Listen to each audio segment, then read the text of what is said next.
Hello, people from the future. Welcome to Normalized Nerd. I really hope that you are safe during this global pandemic.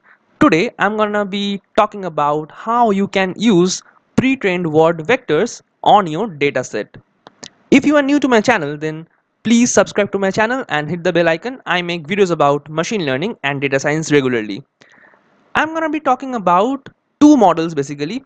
The first one is GloVe model and the second one is Word2Vec model. Now, if you don't know the concept behind these models, then please make sure to check out my previous videos in this NLP series where I have discussed the concept in great detail. So let's implement them. The first thing I'm gonna do here is to import some tools and libraries. Well, we will need NumPy, obviously because it's Python. Then pandas, we will also need Gensim, and we will need TensorFlow and Keras. Okay, and you can see here that I have imported LSTM and GRU.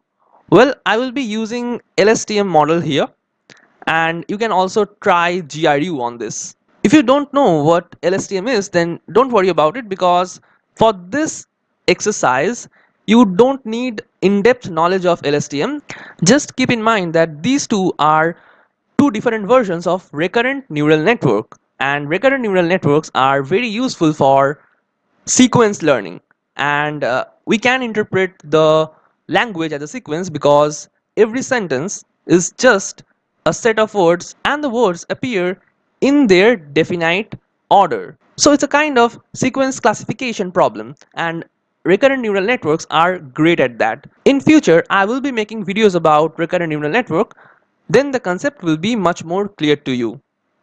Let's move on. So here I am getting the data.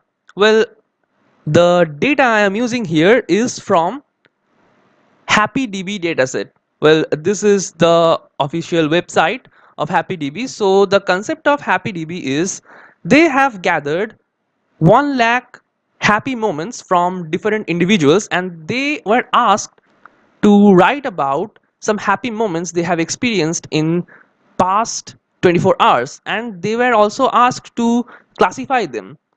The number of classes here is 7.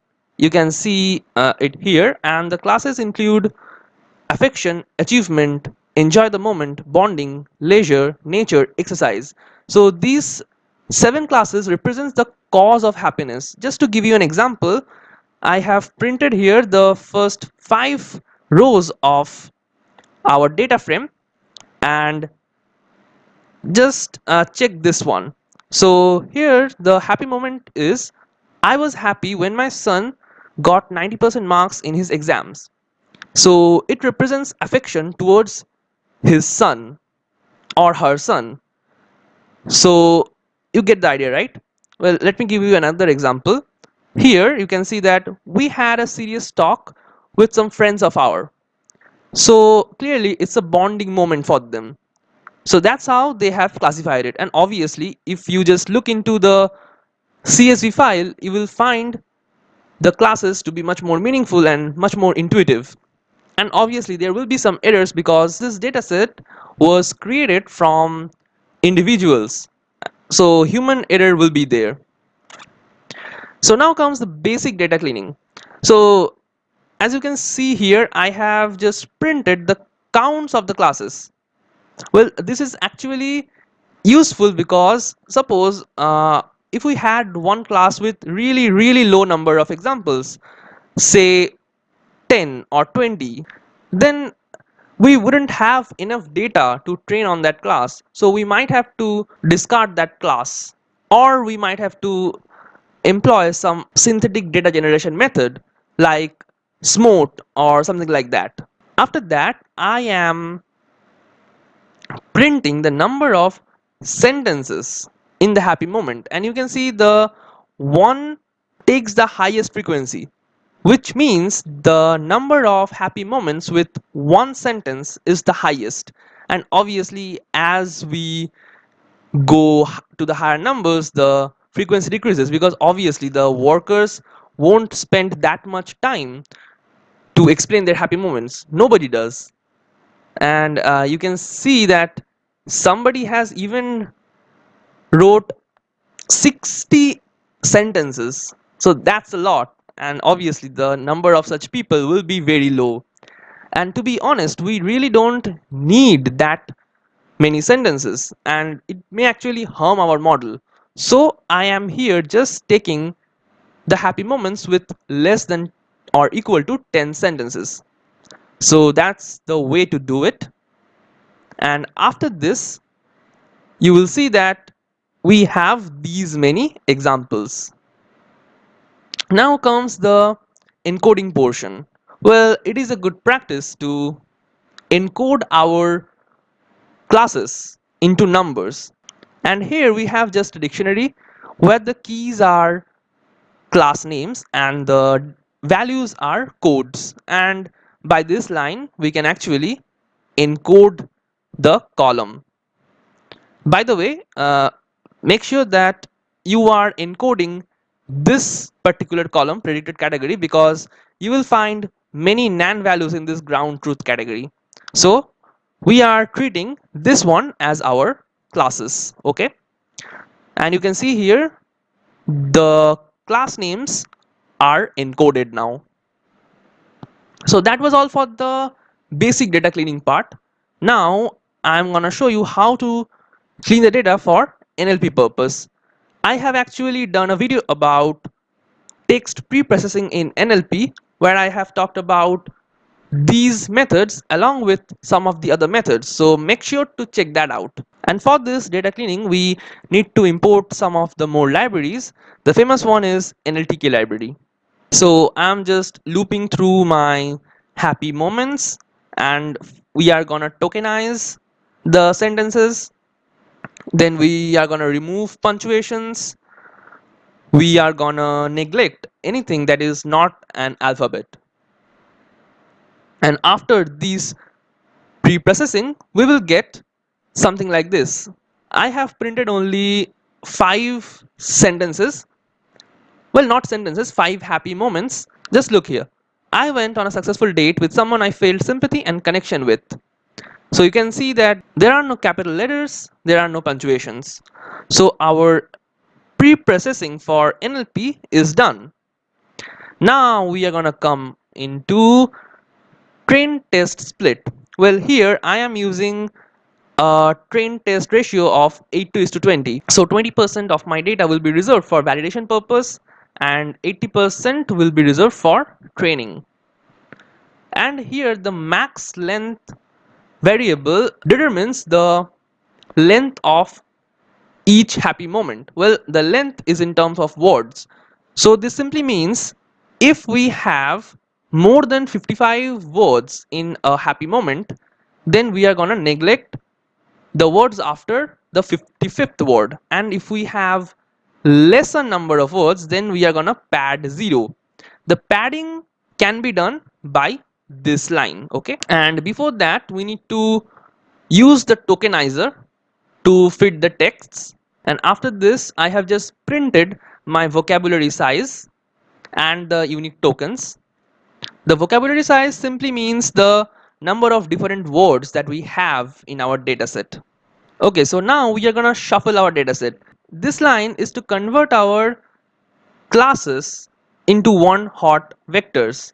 So after this line, our classes will no longer be denoted as individual integers, but we will indicate them as a vector.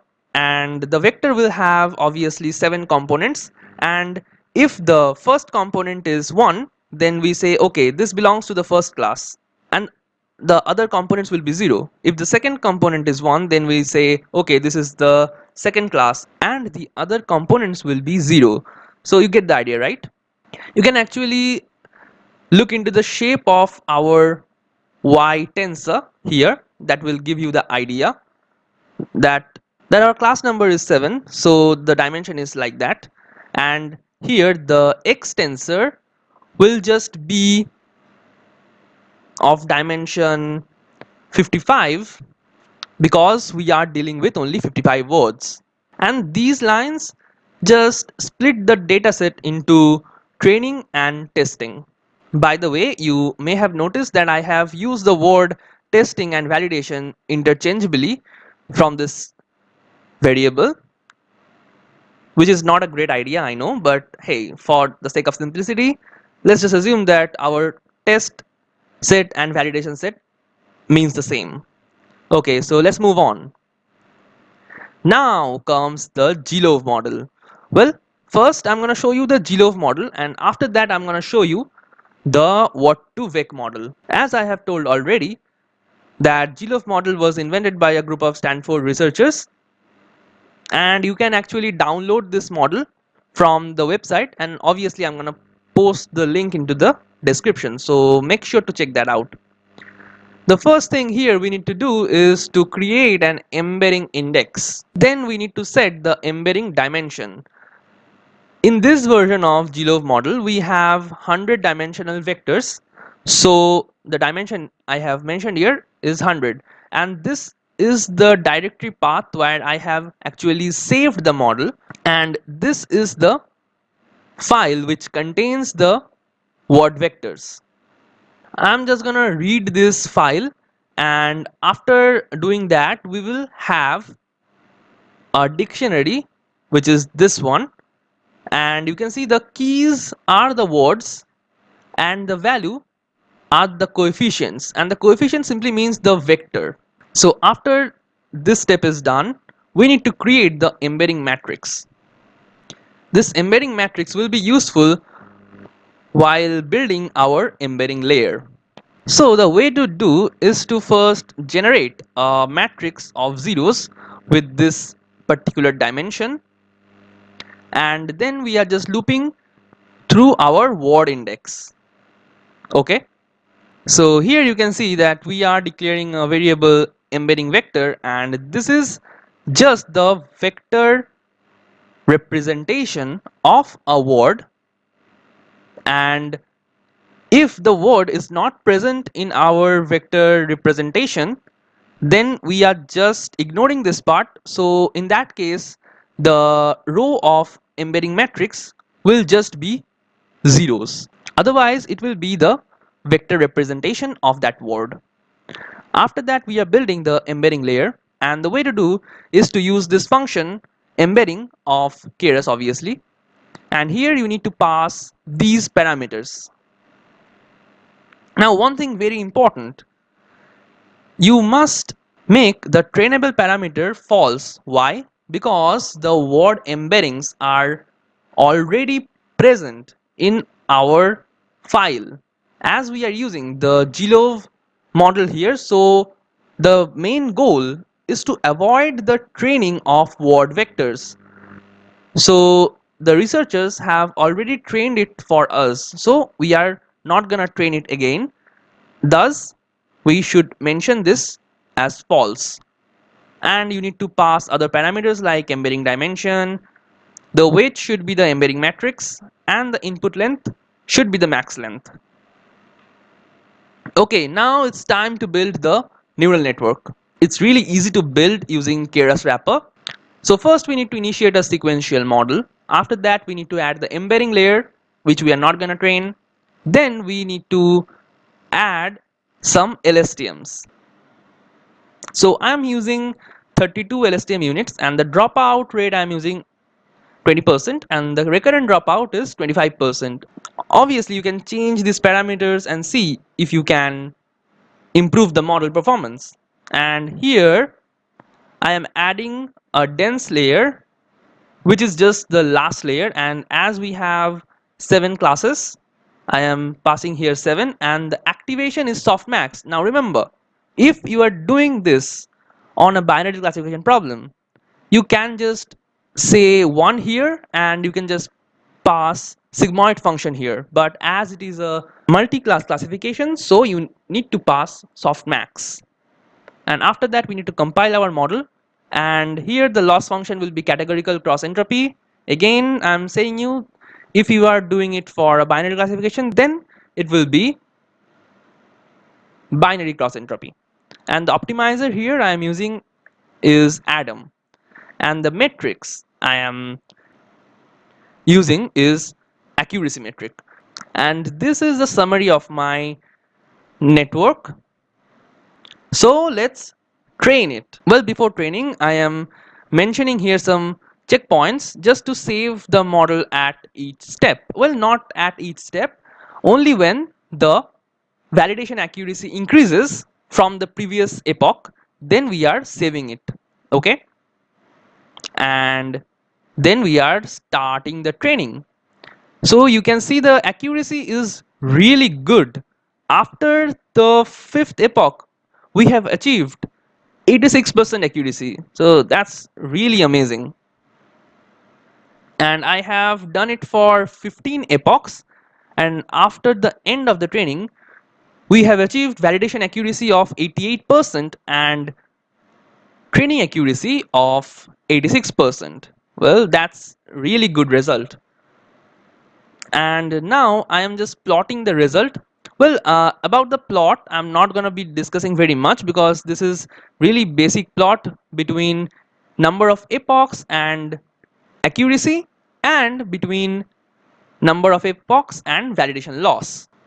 Well, I have just plotted this curves just to compare this GloVe model with the Word2Vec model, which is gonna come next. Well, here you can see that the code is a bit different. Fear not. The embedding dimension is 300 because the word vectors in the Google's Word2Vec model contains 300 components for every word vector. And again, this is my directory where I have saved the model, and this one is the file. Now notice one thing is that I am using gensim for importing that. Well, we could have used the same method for glove here also, but just to give you two different methods, I have done it in two different ways. So in the glove one, we did it using really normal Python way to read the word vectors, but here we are using a library, and you can see that the file extension is bin, so it is a binary file, so you need to really pass this parameter here, binary equal to true.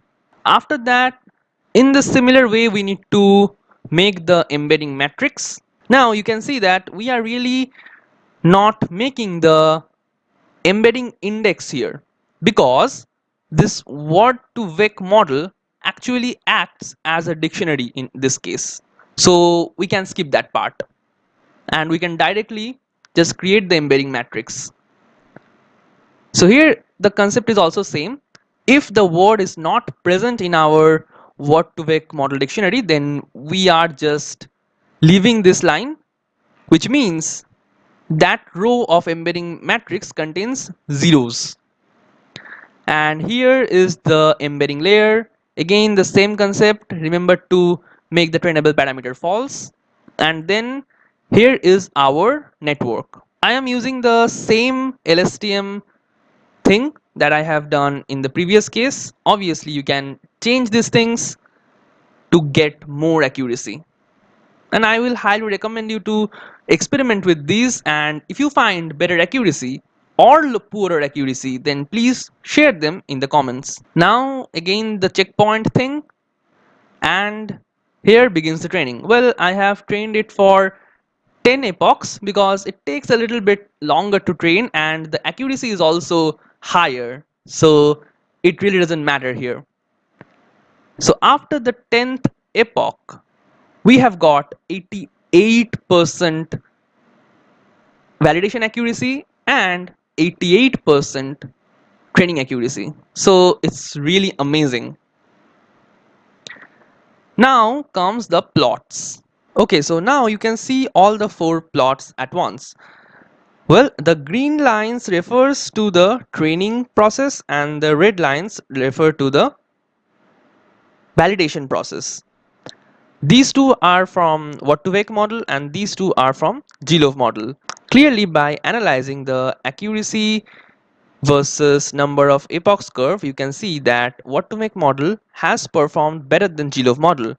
You can just see that there is a gap between training accuracy and validation accuracy, but there is very little gap between them in Word2Vec case.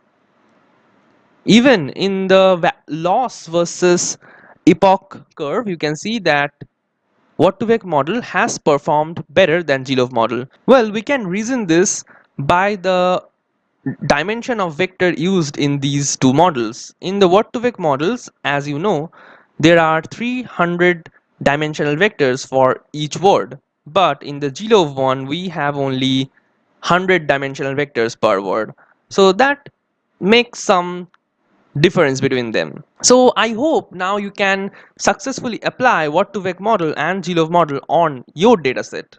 I hope you like this video. Please share this video, like this video, and subscribe to my channel.